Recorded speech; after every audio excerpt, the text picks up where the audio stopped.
Muling iginiit ng palasyo na naaayon sa konstitusyon ng panukalang Bangsamoro Basic Law. Isang katibayan dito ang pagsang-ayon ng mga miyembro ng Constitutional Commission na alinsunod ang nilalaman ng BBL sa probisyon ng kaunlarang pantao at katarungang panlipunan. Kasabay nito, pinabulaan na naman ng palasyo ang aligasyong panunuhol para sa mabilis na pagpasa sa panukalang batas. Handa rin ang pamahalaan sakaling muling isalang sa deliberasyon ng Kongreso ang BBL matapos ang investigasyon nito sa Mama Sapano encounter. Wala na hong PIDAF.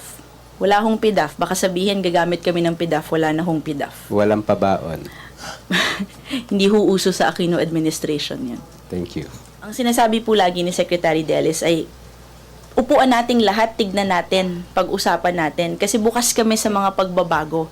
Ang hinihingi lang namin, because we also expended the same amount of care and thoroughness when we were negotiating and crafting the CAB and the FAB, na hindi ho mag-introduce ng provision na parang papatay naman dun sa intention. So, contrary to some of the reports, bukas po tayo doon sa mga pag-amyenda. Ang hinihingi lang po natin ay ma-preserve naman yung spirit nung atin pong gustong mangyari.